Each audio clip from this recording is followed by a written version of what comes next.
All right, so we're moving on now to comments. And we did users first and photos for a reason. One is that they're simpler and essential to Instagram, but also comments is going to rely on them.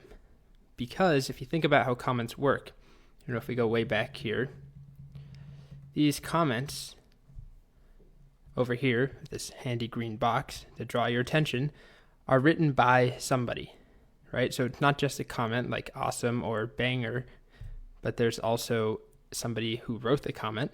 So there's some association there. So a comment needs to be related to a user. But then these comments are related to a particular photo. These comments here are for this photo, not this one, right? So they're not just floating in thin air, but they're also related to a photo, which means we're actually going to have two foreign keys. So it looks like this. We have a comments table. Comments will have an ID, primary key. Our comment text, which is just, the text of the comment. I didn't want to call it text because that's a reserved word in MySQL. Even though it might work for you, it's just not a good idea to mess with that. In reserved word, meaning that text is a particular data type. It's something that's used in MySQL in the language. So naming a column in a table is not a great idea. It's like naming a column, integer. Okay, then we've got user ID, which is a foreign key related to the user's .id. So that's how we know who wrote it. Then we've got photo ID, which is also a foreign key, this time to photos.id, which is how we know which photo the comment is on. And then we've got our good old friend created at. So let's hop over to Cloud9. I'll do it down here after photos. So we'll do a create table comments. And our main things, we've got ID, we've got comment text, then we've got user ID, photo ID, and created at. So we'll start with ID.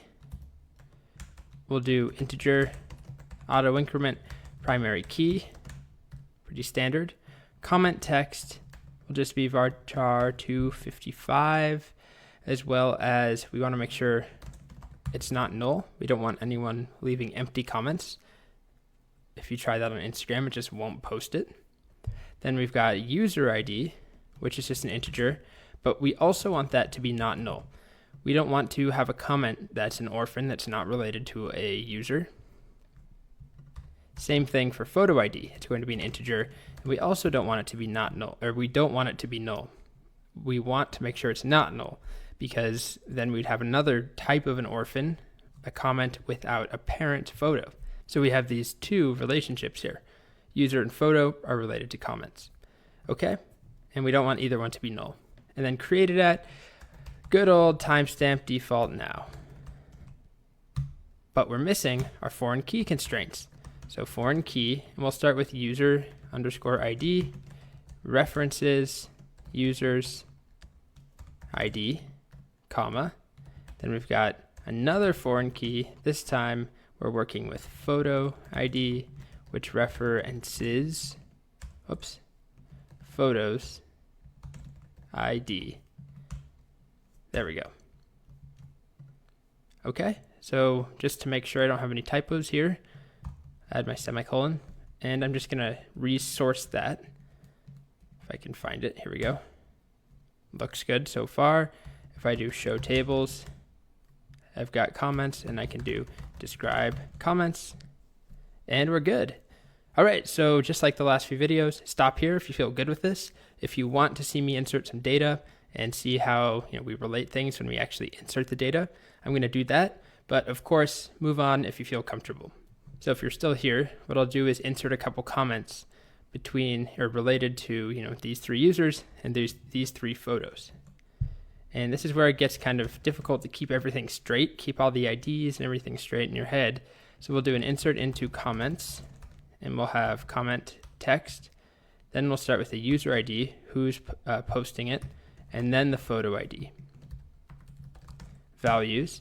So let's say our first comment is going to be Blue commenting on this photo here saying, this is, or how about her comment is just meow?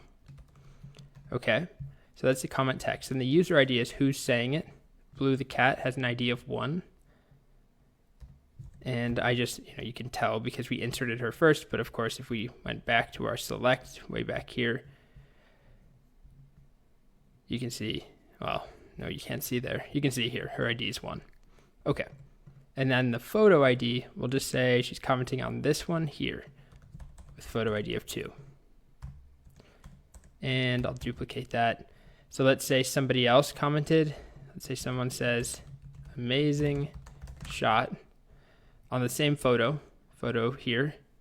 And let's say I commented on that. So that would be my user ID 3. And we'll do one more this time. Let's say Charlie Brown is commenting. I heart this. And Charlie Brown is user ID 2. And let's say he's commenting on the first photo that was submitted by Blue with user ID 1. So you can see how it gets a little bit crazy, but we can do that now.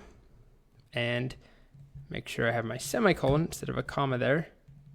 This time, if we source it, everything looks good. We can do a select star from comments. There we go. We've got 3 comments. We could put a user ID in and a photo ID. I won't do that now. We'll do it as an exercise later with some more complex data. But of course, you can do that if you want a little bit of practice.